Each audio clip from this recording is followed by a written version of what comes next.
नमस्कार, एनटिभी कोहलपुर समाचारमा स्वागत छ। म प्रेम बुढा छेत्री। सुरुमा प्रमुख समाचार। उपप्रधान एवं गृहमन्त्री रवि लामिछानेको सांसद पद खारेज। नेपाली नागरिकता पुनः प्राप्तिका लागि प्रक्रिया नै नथालेको सर्वोच्चको ठहर।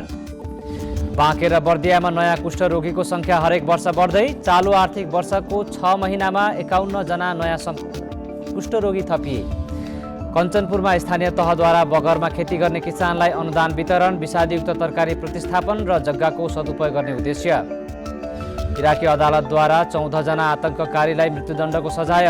सन् 2014मा सैनिकको हत्यामा संलग्न भएको पुष्टि। र नेपाल क्रिकेट सङ्घले 28 जना खेलाडीलाई बन्द प्रशिक्षणमा बोलायो। बलात्कारको आरोपपछि थुनामुक्त सन्दीप लामिछाने भने प्रशिक्षणमा अटाएनन्।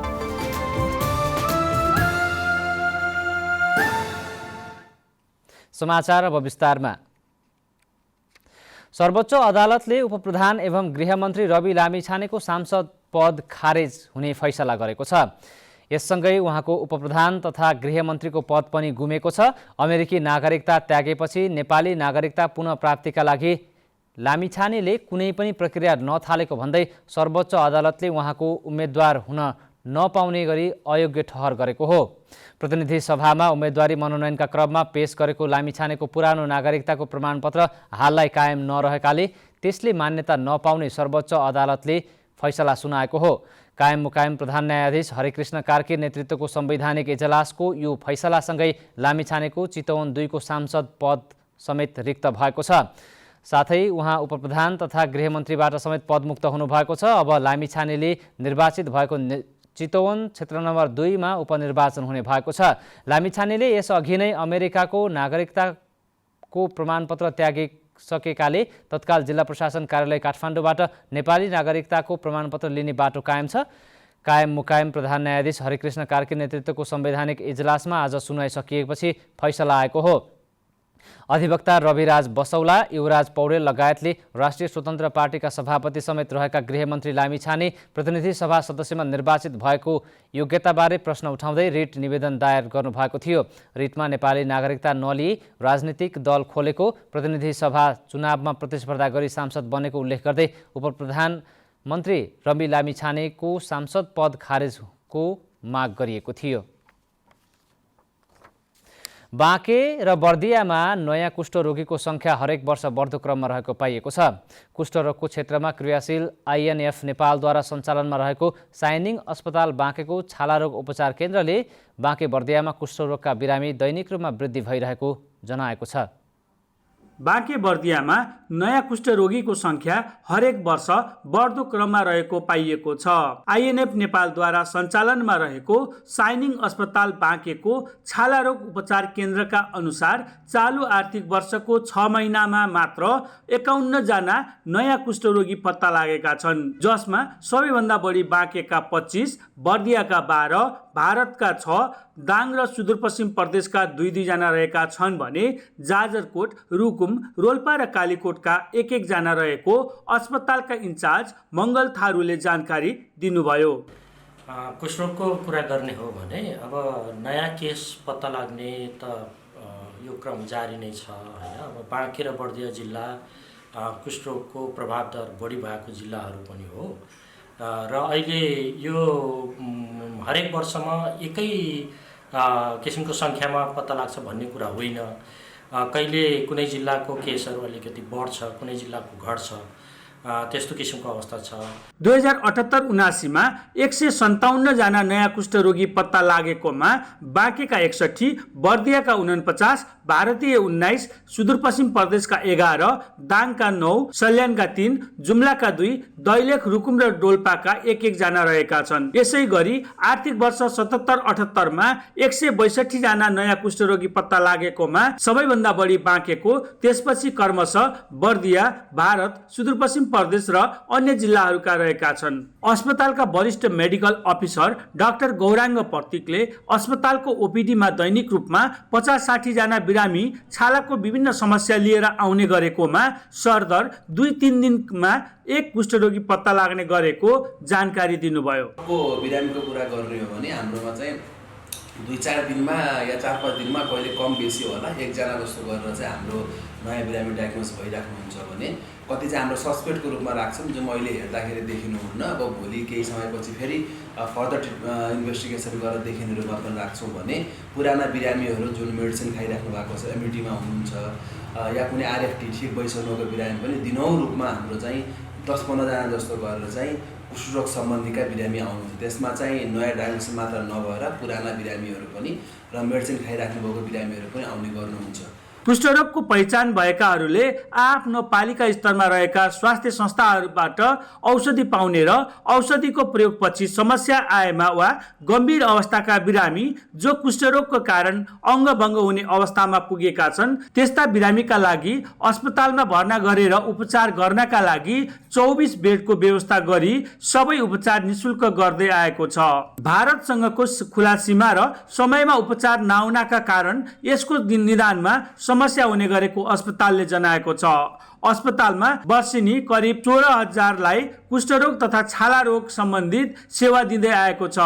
नेपाल टेलिभिजनका लागि रुद्र सुवेदी, लुम्बिनी प्रदेश, बाँके। कैलालीको धनगढी उपमहानगरपालिकाले दिगो विकासका लागि पञ्चवर्षीय आवधिक योजना तयार गर्न सुरु गरेको छ। उपमहानगरपालिकाले एक परामर्शदाता कम्पनीसँग सम्झौता गरेर पञ्चवर्षीय आवधिक योजना निर्माणको प्रक्रिया सुरु गरेको हो। आवधिक योजना बनेपछि धनगढीको दिगो विकासका लागि योजनाबद्ध काम सुरु हुने भएको छ। धनगढी उपमहानगरपालिकाका नगर प्रमुख गोपाल हमालले 5 वर्षभित्र गर्ने कामको योजना तयार गर्न थालेको बताउनुभयो। उहाँले 5 वर्षमा गर्ने कामहरूको प्राथमिकता क्रम पनि छुट्याइने बताउनु भएको छ। धनगढीको योजनाबद्ध विकासका लागि आगामी आर्थिक वर्ष 2080-81बाट विकास निर्माणको काम सुरु हुनेछ।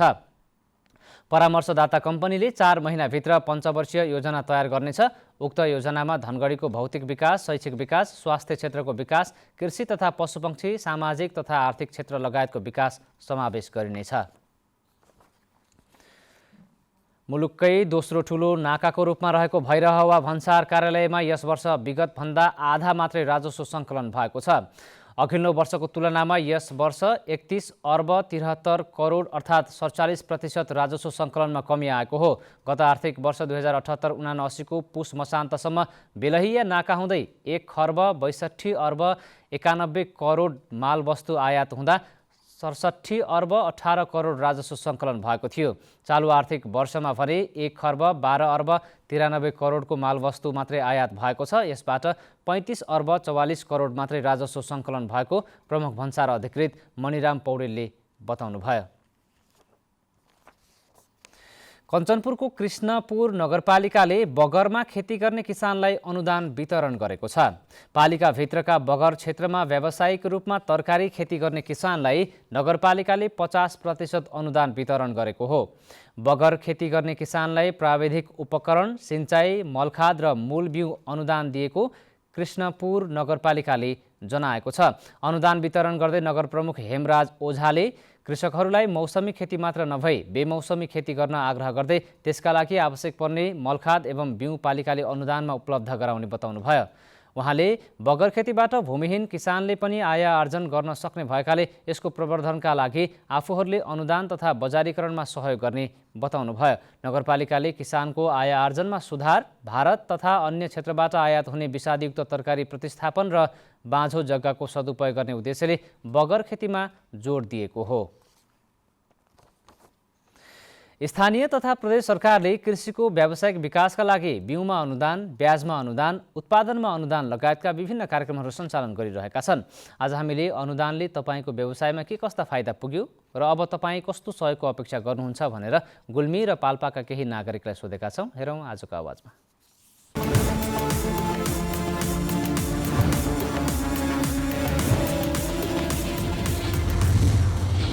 मैले प्रदेशबाट पनि अनुदान लिएँ र जस्तो उनीहरूको नीति नियम अनुसार हामी चल्नुपर्ने र कतिपय कुराहरू जस्तो उनीहरूले स्ट्रक्चर मात्रै खोर होइन, खोर व्यवस्थित गरेर मात्रै हुन्छ। हामीलाई समस्या जस्तो जग्गाको हिसाबले जग्गा छ, तर के हो भने घाँसको लागि हामीलाई घाँस किन्नुपर्छ, दानाहरू किन्नुपर्छ।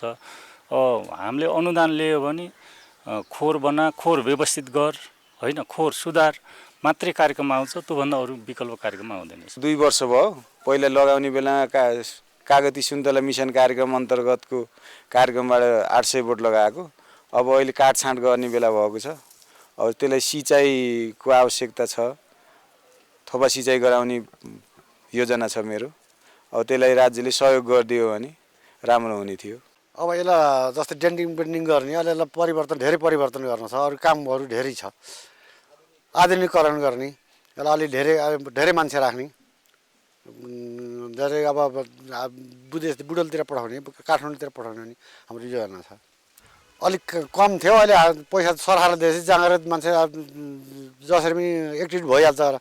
उताबाट आएको भन्दा राज्यले दिएको भन्दा हामीले बढी देखाउनु पर्छ भनेर देखाउनको लागि पनि गर्नुपर्छ मान्छेलाई। म अब यस्तो बुढी मान्छे पनि किन त्यसै हात खाली बस्नु भन्दा केही न केही होला, 2-4 पैसा देख्नु पाइएला भनेर अलिअलि अब मिहिनेत गरिएको छ। गरे अनुसारको अलिकति यसमा अझै केही आयोजन यताउता हामीलाई कतैबाट सहयोग मिल्छ भने यसमा अलिक बढाउँदै गइन्थ्यो होला। नगरपालिका अनि वनबाट पनि सहयोग मिलेको थियो र सबै मिलेर गरिरहेको थियौँ। अनि अहिले पनि अब कतैबाट सहयोग मिले पाएर अलि व्यावसायिक तरिकाले गराउँथ्यौँ भन्ने हामीलाई लाग्यो। जन सहयोग पाएर हामीले यस्तो टपरी चलाइरहेको छ। अझै त्यो टपरीलाई अझै अरू सहयोगहरू यस्तो पाए अझै गर्न सजिलो हुन्थ्यो कि भन्ने छ। तरकारीको रेसियो हेर्ने भने हामीले तरकारी उत्पादन गर्दाखेरि दिनको 10,000 रुपियाँको 10 देखि 12,000 रुपियाँ चाहिँ हामीले तरकारीको चाहिँ उत्पादनमा के अरे लगभग बिक्री गरिरहेको अवस्था हुन्छ। हामीले चाहिँ अनुदान पाएर जुन चाहिँ अहिले 50% अनुदान छ, 50% अनुदान पाएर चाहिँ हामीले चाहिँ अहिले राम्रै खेतीपाती गरिरहेका छौँ। यही खेतीपातीलाई चाहिँ अलिकति बृहत रूपमा बढाउनको लागि अब नेपाल सरकार तथा स्थानीय सरकारहरूले चाहिँ केही रूपमा भए पनि अलिकति अनुदान बढाइदिएर सहयोग गरेर र साथै हामीले कृषकले उत्पादन गरेको सबै कृषि सामग्रीहरू, तरकारीहरू, अरू सबै सामग्री जस्तो स्थानीय सरकारहरूले अब व्यवस्थापन गर्दै चाहिँ एकदम राम्रो हुने थियो।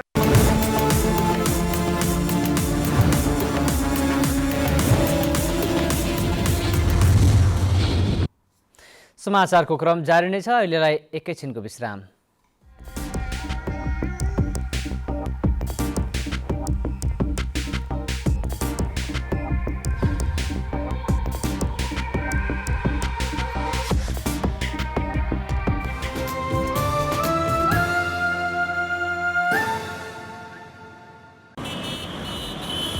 सवारी चलाउँदा अथवा यात्रा गर्दा ध्यान दिनुपर्ने कुराहरू। मादक पदार्थ सेवन गरी सवारी नचलाऊ। चालकले मादक पदार्थ सेवन गरेको थाहा पाए यात्रुले प्रहरीलाई खबर गरौँ। जेब्रा क्रसिङबाट बाटो काटौँ र सिट क्षमताभन्दा बढी यात्रा नगरौँ।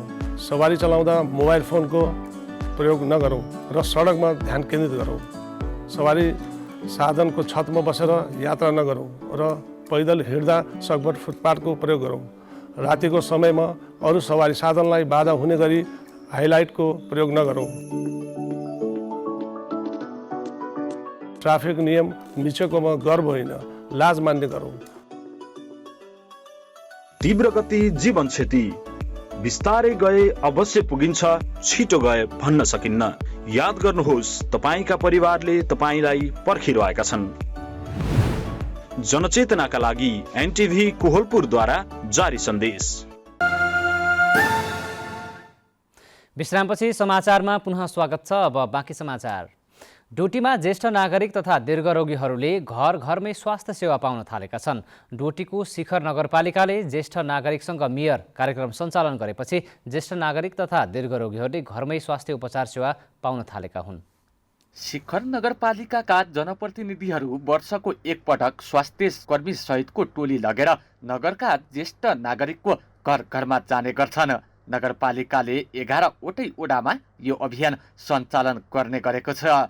टोलीले ज्येष्ठ नागरिकको औषधि, स्वास्थ्य जाँच गर्ने, औषधि वितरण गर्ने र दीर्घरोगीहरूलाई नियमित औषधि उपचारमा सहयोग गर्ने गरेको छ। नगरपालिकाले नियमित औषधि सेवन गर्ने ज्येष्ठ नागरिकहरूको विवरण सङ्कलन पनि गर्ने गरेको छ। त्यही विवरण अनुसार वर्षभरि नियमित औषधि र उपचारको व्यवस्था गर्ने गरेको छ। यसरी घर घरमा आएर औषधि उपचार गरेपछि अहिले यस ठाउँका ज्येष्ठ नागरिकहरू खुसी देखिन्छन्। सेवा पुगाइरहेको छ, डाक्टर साक्टर सब टोली आइरहेको छ न, मेयर उपमेयर अध्यक्ष उपाध्यक्ष सब आइरहेको छ, जनतालाई सेवा दिइरहेको छ। दबाई पानी सब झोलामा पुगिरहेको छ, दबाई दिइरहेको छ। घर घरमा हाम्रो सुगर चेक गरेको छ, प्रेसर चेक गरेको छ, पाउने सुविधा दबाई दिइरहेको छ। नगरपालिकाले मेयरसँग ज्येष्ठ नागरिक कार्यक्रम सञ्चालन गरेको र यसकै सिलसिलामा अहिले आफूहरूले ज्येष्ठ नागरिकको घर घरमा गएर स्वास्थ्य जाँच गरी आवश्यक औषधि उपलब्ध गराइरहेको शिखर नगरपालिका डोटीका प्रमुख दीर्घबहादुर पलायरले बताउनु भयो। मेयरसँग ज्येष्ठ नागरिक स्वास्थ्य उपचार प्रोग्राम चाहिँ सञ्चालन गरेका छौँ। यो सँगसँगै अहिले त्यही सिलसिलामा अहिले हामी घर घरमा गएर ज्येष्ठ नागरिकको स्वास्थ्य परीक्षण गर्ने र उहाँलाई आवश्यक के चाहिन्छ औषधिहरू र उहाँको स्वास्थ्य प्रब्लम के छ भनेर हामीले चेकअप सँगसँगै। जाडो मौसममा ज्येष्ठ नागरिकहरूमा बढी समस्या देखिन्छ, तसर्थ नगरपालिकाले ज्येष्ठ नागरिकहरूको सुगर प्रेसर अक्सिजन जस्ता सामान्य समस्याको चेक जाँच गर्ने र परामर्श दिने गरेको र नगरले यसरी वर्षेनी 1000 देखि 1200 जना ज्येष्ठ नागरिकहरूलाई सेवा दिने गरेको शिखर नगरपालिकाका स्वास्थ्य शाखा संयोजक हरि शाहले बताउनु भयो। यस वर्षको ज्येष्ठ नागरिकसँग मेयर कार्यक्रम सोमबारबाट सुरु गरिएको छ। नगरपालिकाले सञ्चालन गर्ने अभियानले ज्येष्ठ नागरिकहरूले घरमै सहज स्वास्थ्य सेवा पाउन थालेका छन्। एकेन्द्र चन्द, नेपाल टेलिभिजन, सुदूरपश्चिम प्रदेश, डोटी। पश्चिम नवलपरासीको सुनवलमा सहकारी संस्थाले घर घरमा पुगेर स्वास्थ्य सेवा दिन थालेका छन्। सुनवल 12 भूमहियामा रहेको जनता सम्झौता बचत तथा ऋण सहकारी संस्थाले स्वास्थ्य स्याहार कार्यक्रम अन्तर्गत आफ्नो कार्यक्षेत्रभित्रका ज्येष्ठ नागरिकलाई घरमै पुगेर सेवा दिन थालेको हो। सहकारी संस्थाले बचत र लगानी मात्र गर्ने नभई सामाजिक उत्तरदायित्व पनि पूरा गर्नुपर्छ भन्ने उद्देश्यले ज्येष्ठ नागरिकलाई न्यानो कपडा र पोसिलो खानेकुरा वितरण गरिएको सहकारीका अध्यक्ष डोलराज भण्डारीले बताउनुभयो। विशेषज्ञ चिकित्सक सहितको टोलीले सम्बन्धित स्थानमै पुगेर वृद्ध-वृद्धाको स्वास्थ्य परीक्षण गरी आवश्यक प्रयोगशाला सेवा समेत प्रदान गरेको छ। दाङमा गरिब जेहनदार विद्यार्थीलाई शैक्षिक सामग्री वितरण गरिएको छ। गरिब विपन्नताकै कारण शैक्षिक सामग्री नपाएका विद्यार्थीको खोजी गरेर किताब कपी लगायतका सामग्री वितरण गरिएको हो। यसको नेतृत्व पुस्तक तथा स्टेसनरी व्यवसायी महासङ्घले गरेको छ। लमै नगरपालिका वडा नम्बर 8 निवासी आकृति चौधरी ज्ञानज्योति आधारभूत विद्यालय भौका कक्षा 4 मा पढ्नुहुन्छ। उहाँको बुवा आमा ज्याला मजदुरीको काम गर्नुहुन्छ, तर विद्यालय आउँदा कहिले उहाँसँग कापी हुँदैन, कहिले कलम। विद्यालयले जेनतेन कापी र कलम उपलब्ध गराउँछ, तर विद्यालयको आर्थिक अवस्था कमजोर भएकाले सधैँ सबैलाई यसै गरी शैक्षिक सामग्री पुर्याउन नसक्ने अवस्था रहेको विद्यालयका प्रधानाध्यापक बिहारी चौधरीले बताउनुभयो। कहिले चाहिँ सर मेरो कलम छैन, सर मेरो कापी छैन, सर मेरो आज झोला छैन, के छैन भन्दै सधैँ गुनासो गर्नुहुन्छ। भएका अफिसमा जे छ टुक्रा टाक्री छ, इरेजर पेन्सिल जे हुन्छ त्यसलाई चाहिँ हामी उपलब्ध गराउँछौँ। शैक्षिक सामग्रीको अभाव भोगिरहेको ज्ञानज्योति आधारभूत विद्यालयमा शैक्षिक तथा स्टेसनरी सामग्री प्रदान गरिएको छ। नेपाल पुस्तक तथा स्टेसनरी व्यवसायी महासङ्घ क्षेत्रीय समिति देउखरीले 1,53,318 रुपियाँको शैक्षिक तथा स्टेसनरी सामग्री विद्यालयलाई हस्तान्तरण गरेको हो। पूर्व पश्चिम राजमार्ग किनारमा विद्यालय भए पनि नियमित आम्दानीको स्रोत नहुँदा विद्यालयको आर्थिक अवस्था कमजोर छ। गरिब विपन्न परिवारका विद्यार्थीलाई शैक्षिक सामग्री उपलब्ध गराइएको नेपाल पुस्तक तथा स्टेसनरी व्यवसायी महासङ्घ लुम्बिनी प्रदेशका अध्यक्ष भैरव बहादुर रावलले बताउनुभयो। केही विपन्न वर्गका विद्यार्थीहरू, पिछाडा वर्ग, गरिब निमुखका विद्यार्थीहरूको हात-हातमा कलम, हात-हातमा किताब होस् भन्ने हाम्रो उद्देश्य रहेको छ। स्थानीय तहले शैक्षिक गुणस्तर बढाउन लगानी गरे पनि लक्षित वर्गसम्म त्यो लगानी पुग्न सकेको छैन। विद्यार्थीलाई उपलब्ध गराइएको शैक्षिक सामग्रीले शैक्षिक गुणस्तर अभिवृद्धिमा सहयोग पुगेको लमै नगरपालिका शिक्षा शाखा प्रमुख रविन्द्र छेत्रीले बताउनुभयो। समुचित उपयोगलाई पक्कै पनि ध्यान दिनुहुनेछ, जसले शैक्षिक गुणस्तरमा चाहिँ अभिवृद्धि गर्न निकै पनि पक्कै पनि सहयोग गर्नेछ। गरिब विपन्न परिवारका विद्यार्थीको पहिचान गरेर स्थानीय सरकारले नियमित रूपमा शैक्षिक तथा स्टेसनरी सामग्री उपलब्ध गराउने कार्यक्रम बनाउन जरुरी छ। दशरथ घिमिरे, नेपाल टेलिभिजन, लुम्बिनी प्रदेश, दाङ। हिमाली जिल्ला डोल्पाको ठुलीभेरी नगरपालिकामा एकैपटक 16वटा आधारभूत योजनाहरू सुरु भएका छन्। नगरपालिकाले शिक्षा, सडक र खानेपानीलाई प्राथमिकतामा राखेर योजना सुरु गरेको हो। नयाँ जनप्रतिनिधि आएको 8 महिनामा 5वटा बृहत खानेपानी आयोजना तथा 8वटा विद्यालय भवन निर्माणको काम सुरु भइसकेको नगर प्रमुख सुवर्ण बुढाले बताउनुभयो। त्यसैगरी दुनैमा 7.5 करोडमा रङ्गशाला निर्माण र 12.5 करोडमा मोतीपुरदेखि लाग्नासम्म सडक ग्राभेलको पनि ठेक्का खुलेको उहाँले बताउनु भएको छ। समाचारको क्रम जारी नै छ, एकैछिनको विश्राम।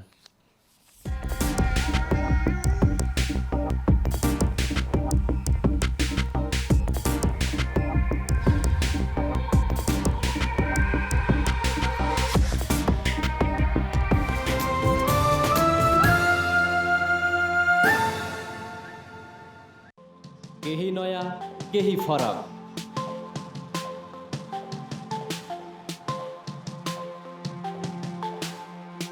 राष्ट्रिय सञ्चारको मेरुदण्ड नेपाल टेलिभिजनको प्रादेशिक च्यानल एनटिभी कोहलपुर, पश्चिम नेपालको लुम्बिनी, कर्णाली र सुदूर पश्चिमको एकमुष्ट आवाज, सत्य समाचार, तटस्थ विचार, कार्यक्रममा मौलिकता, समावेशिता र विकासमा विस्तार। डिजिटल दुनियाँमा तपाईको विचार र भावनालाई संसारसँग जोड्दै एनटिभी कोहलपुर, सूचना, शिक्षा र मनोरञ्जनको यो यात्रा हो समृद्धिको।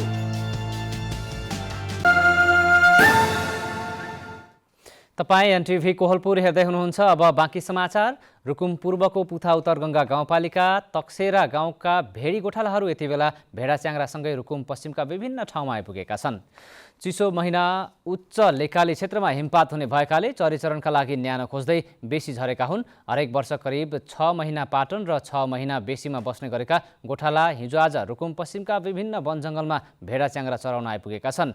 तक्सेरा गाउँका वीरमान बुढाका अनुसार जनजीविका सञ्चालनका लागि एकै ठाउँमा बसेर भेडाच्याङ्ग्रा पाल्न नसकिने भएकाले उच्च लेकाली क्षेत्रबाट बेसी झर्ने चलन रहेको छ। हाल रुकुम पश्चिम झरेका भेडी गोठालाहरू चैतको अन्तिम साता मात्रै भेडाच्याङ्ग्रासँगै पाटन फर्कने उहाँले बताउनुभयो। अब अन्तर्राष्ट्रिय समाचार।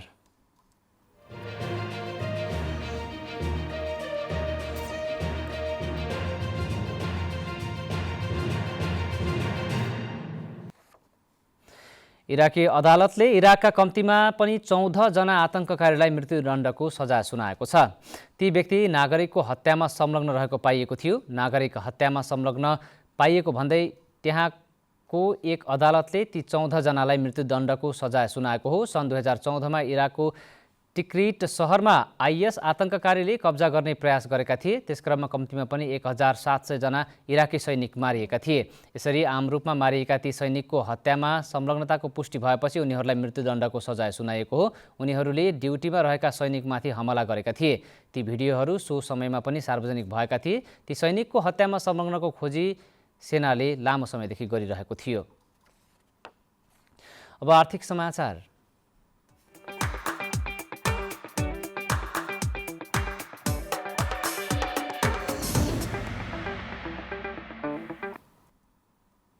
हिजो भाउ बढेर अहिलेसम्मकै महँगो भएको सुनको भाउ आज 1100 रुपियाँले घटेर कारोबार भयो। सुनको भाउ आज तोलामा 1,05,800 रुपियाँ कायम रहेको छ। हिजो तोलामा 1,06,900 रुपियाँमा पुगेको थियो। यस्तै आज चाँदीको भाउ भने स्थिर छ। चाँदी हिजो जस्तै आज तोलामा 1,380 रुपियाँमा कारोबार भयो। अब खेलकुद समाचार।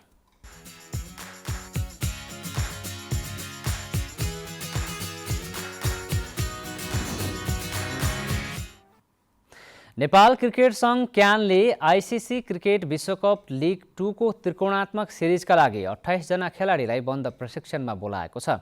तर बलात्कारको अभियोगमा जेल परेर धरोटीमा छुटेका सन्दीप लामिछानेलाई भने समावेश गरिएको छैन। लामिछाने विरुद्ध बलात्कारको उजुरी परेपछि 20 असोजमा प्रहरीले पक्राउ गरेको थियो। जिल्ला अदालत काठमाडौँले पूर्वपक्षका लागि थुनामा पठाएको थियो, तर त्यस विरुद्ध लामिछानेले गरेको पुनरावेदनमा उच्च अदालत पाटनले 20 लाख धरोटीमा शर्त सहित रिहा गर्न आदेश दिएको थियो। त्यसअनुसार उनी 29 पुसमा थुनामुक्त भएका छन्। हिजो मात्रै क्रिकेट सङ्घका पदाधिकारीहरूले लामिछानेको निलम्बन फुकुवा गरेर खेलमा फर्काउने विषयमा परामर्श भइरहेको बताएका थिए। तर आज घोषित प्रारम्भिक टोलीमा उनी अटाएनन्। स्कटल्यान्ड र नामिबिया सहितको त्रिकोणात्मक सिरिजका लागि बन्द प्रशिक्षणमा खेलाडीलाई बोलाइएको हो। अब मौसम।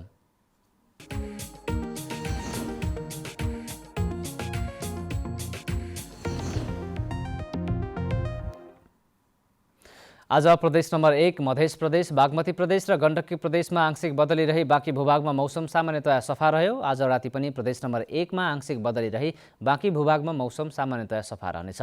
अब मौसम सम्बन्धी थप विवरण।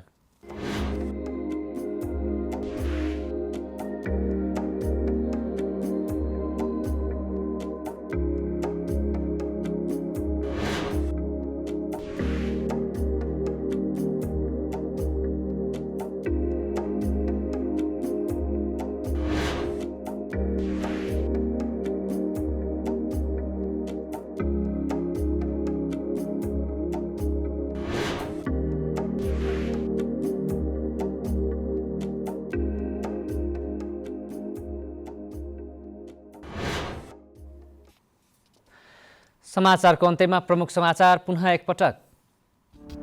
उपप्रधान एवं गृहमन्त्री रवि लामिछानेको सांसद पद खारेज। नेपाली नागरिकता पुनः प्राप्तिका लागि प्रक्रिया नै नथालेको सर्वोच्चको ठहर। बाँके र बर्दियामा नयाँ कुष्ठरोगीको संख्या हरेक वर्ष बढ्दै। चालु आर्थिक वर्षको 6 महिनामा 51 जना नयाँ कुष्ठरोगी थपिए। कञ्चनपुरमा स्थानीय तहद्वारा बगरमा खेती गर्ने किसानलाई अनुदान वितरण। विषादीयुक्त तरकारी प्रतिस्थापन र जग्गाको सदुपयोग गर्ने उद्देश्य। इराकी अदालतद्वारा 14 जना आतंककारीलाई मृत्युदण्डको सजाय। सन् 2014 मा सैनिकको हत्यामा संलग्न भएको पुष्टि। र नेपाल क्रिकेट सङ्घले 28 जना खेलाडीलाई बन्द प्रशिक्षणमा बोलायो। बलात्कारको आरोपपछि थुनामुक्त सन्दीप लामिछाने भने प्रशिक्षणमा अटाएनन्।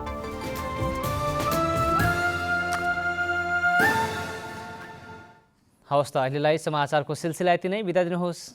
नमस्कार।